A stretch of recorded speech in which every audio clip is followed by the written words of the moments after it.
Bismillahirrahmanirrahim. Assalamualaikum warahmatullahi taala wabarakatuh. Berjumpa lagi kita dalam sesi pembelajaran mata pelajaran Teknologi Maklumat dan Komunikasi. Okey. Hari ini kita akan sambung pembelajaran minggu lepas tentang memahami pengaturcaraan. Tapi hari ini kita sambung dengan langkah-langkah aktiviti harian dan set arahan.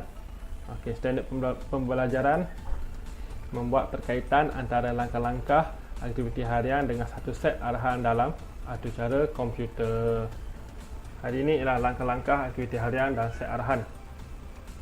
Berikut ialah dialog ataupun perbualan di antara Nadia bersama ibunya untuk menyediakan ikan sebelum digoreng. Okey, maknanya langkah-langkah yang perlu dilakukan untuk menyediakan ikan sebelum digoreng merupakan langkah-langkah aktiviti harian yang biasa kita buat. Kalau langkah ni tak buat dengan betul, maknanya contoh kita pergi lihat apakah kaedah-kaedah yang dilakukan untuk menyediakan ikan tersebut. Okey, langkah yang pertama ialah buang sisik ikan. Okey, kalau ikan bersisik, buang sisik ikan lah, sebab ikan siakap ada sisik kan. Okey, yang kedua, belah bahagian perut ikan. Yang ketiga, keluarkan isi perut ikan dan insang. Dan langkah keempat, basuh hingga bersih. Dan akhir sekali, ikan sedia untuk digoreng. Okey, contoh kalau arahan ini dilangkau. Mula-mula terus cuci ikan, kemudian keluarkan isi perut ikan tanpa perlu belah dulu. Boleh ke tak boleh? Tak boleh kan? Jadi dia kena ikut arahan-arahan satu per satu dengan betul. Okey, faham itu langkah-langkah aktiviti harian dan set arahan. Maknanya arahan perlu diikuti dengan betul. Okey, seterusnya kita tengok ini dalam buku teks saya dah gabungkan. Okey, untuk bahagian kuning ni ialah langkah-langkah yang dilakukan oleh Najmi untuk membeli minuman panas daripada mesin minuman layan diri. Okey, kita tengok apakah langkah yang dilakukan oleh Najmi. Yang pertama, mesti masukkan duit minuman. Kemudian lepas duit masuk, dia buat pilihan jenis minuman, kemudian tekan butang minuman, dan langkah seterusnya tunggu air hingga selesai, tuang dan ambil minuman. Okey, kalau langkah-langkah ini tak diikut dengan betul, tak dapatlah. Contoh, kita dah datang terus tekan butang minuman pilihan, air keluar tak? Tak keluar, sebab mesin tersebut tidak menerima arahan dengan betul oleh Najmi. Okey, kita tengok apakah arahan-arahan yang diterima ataupun aktiviti-aktiviti yang dilaksanakan oleh mesin air tersebut. Okey, carta di bawah menunjukkan langkah-langkah yang dilaksanakan oleh mesin minuman air layan diri. Okey, langkah pertama, arahan yang diberikan oleh Najmi kan, diterima duit.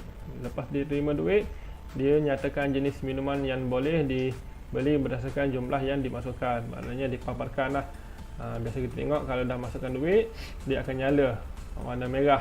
Maknanya hanya air tersebut yang boleh dibeli dengan kadar duit yang telah dimasukkan. Okay, kemudian dia terima arahan pilihan jenis minuman. Bila dah terima, dia pun laksanakan langkah penyediaan minuman yang dipilih.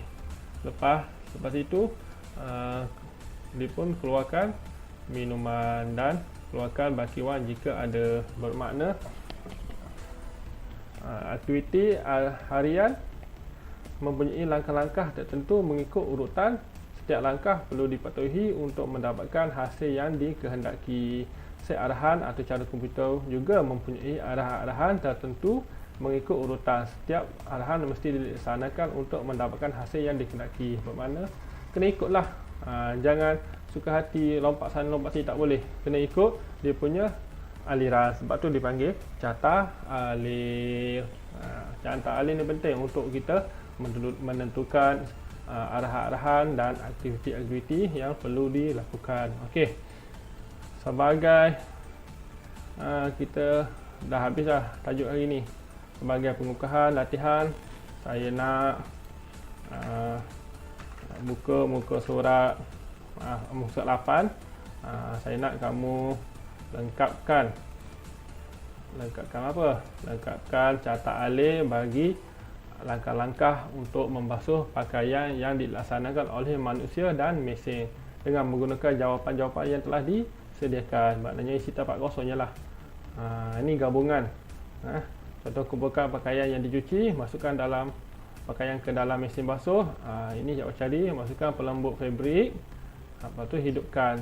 Timbang berat pakaian. Kalau timbang berat pakaian ni dilakukan oleh mesin basuh. Yang ni kita dah bincang pada minggu sebelum ini. Okey, saya rasa setakat itu saja. Ini awak salin dan lengkapkan dalam buku tulis. Okey, setakat itu saja untuk minggu ni. Assalamualaikum warahmatullahi taala wabarakatuh.